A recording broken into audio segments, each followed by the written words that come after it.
felt all about the tent, but did not find them. And she said to her father, "Let not my Lord be angry that I cannot rise before you, for the way of women is upon me." So he searched,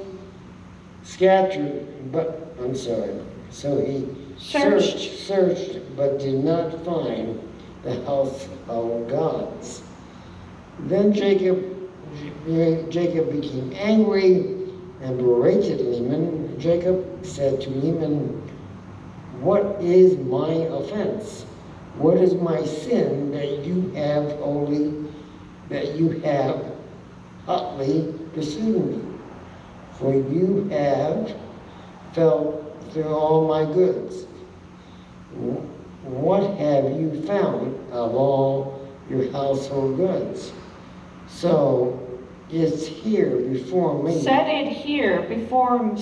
Set it here before me, my kinsmen and your kinsmen, and they may decide between us. These 20 years I have been with you. Your humans and female goats have not miscarried, and I have not eaten the rams of your flock. What I tore by the wild beast, I did not bring to you. I bore the loss of it myself from my hand and required it, whether stolen by day or by night. There I was by day, the heat consumed me, and the cold by night, and my sheep fled from my eyes. These 20 years I have been in your household. I served you 14 years for your 2 daughters, and 6 years for your flock. And you have charged my wages 10 times, changed my wages 10 times. If the God of my father, the God of Abraham, and the fear of Isaac had not been on my side, surely now you would have sent me away empty-handed. God saw my affliction and the labor of my hands, and rebuked you last night.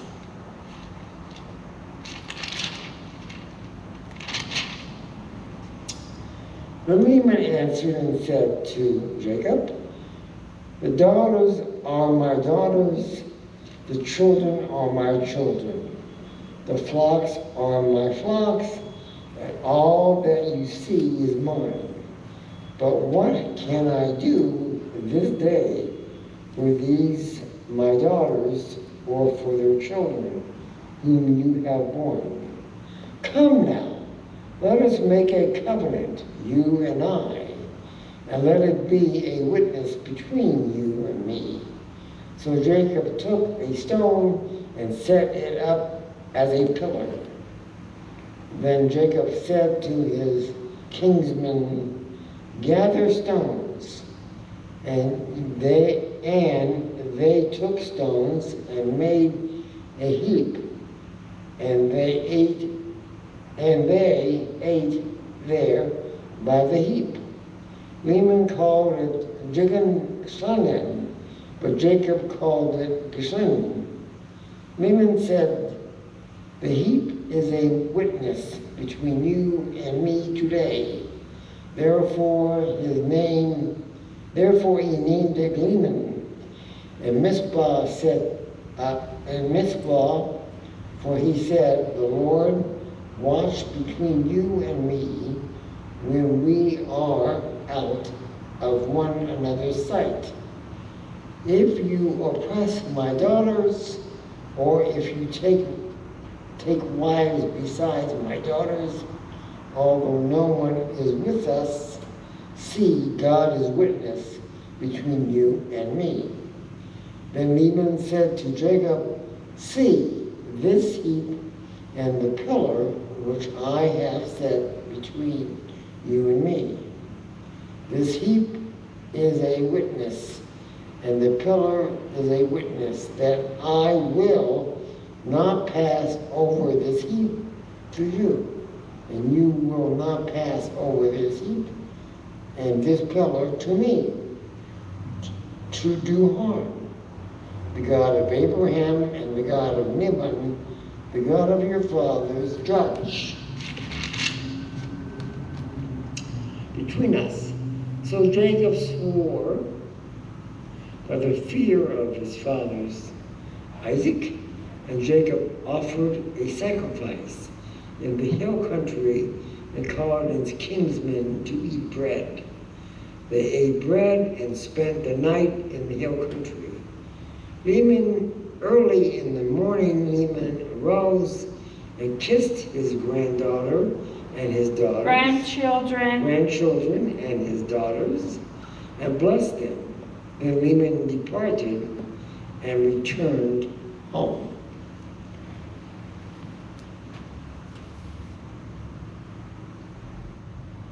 Comment? Well, his daughter took all of his stuff and then pretended to have a menstrual cycle and sat on it, so he couldn't find it. Nice. Well, okay. But she's just as crafty as her dad. I mean, her dad is trying to take back everything that became Jacob living with them for 20 years, because now he's jealous and he's thinking, oh my, you're taking a lot of my flock away, and this is to be for my children, and yet you're claiming it for yourself. But like Jacob said, I've been here 20 years, we flourished. This is what came of what I was doing for you. You never ever went empty-handed. You flourished with me. Let me take what you say is mine. But Laban didn't want to do that. And then he had to in the end. So Rachel's no different from him. Let's hope Leah is better. Well, I would only say, we look back on this, if we're honest, and say, what the blank is going on? Why all this drama? Why all this, etc., etc., etc.? Would that be fair to say? Well, it falls on Laban being jealous. Right. But there's a deeper point, I believe, that needs to be made.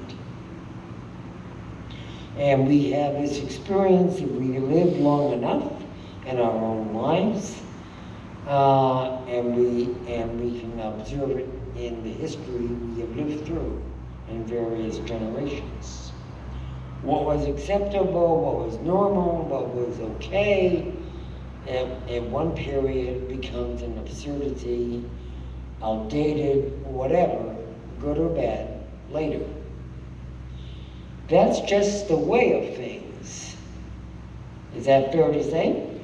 Well, I think because we become so comfortable with the abundance of everything, and then when someone leaves, you realize the abundance is now gone.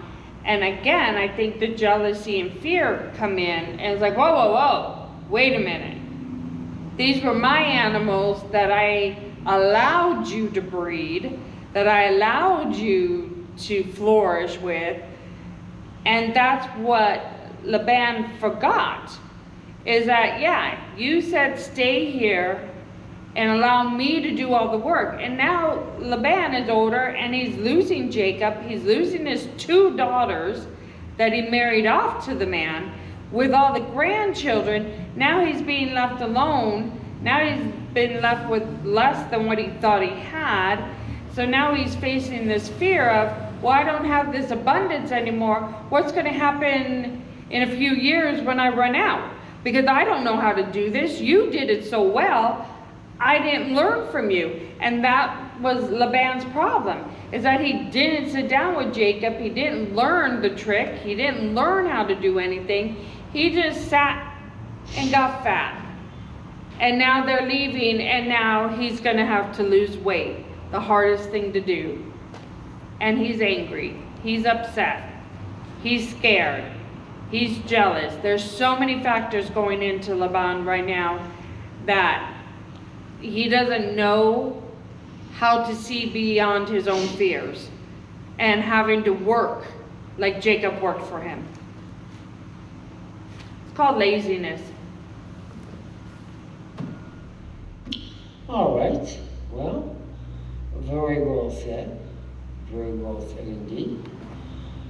I don't think it cancels out what I said, but it definitely the context of the age they're in. And it's just, we look back on things like this and, you know, like I say, in our own life or recent history or history of your families or whatever, and we say, oh my God, how could they do that? You know, what, you know. And I could give examples, I won't because I'll get letters of cultural events, cultural shows, etc., that when I was growing up were just loved. And now you couldn't show them on TV. And that's just the nature of things. That's just the nature of things. I guess the deeper question is, Christina,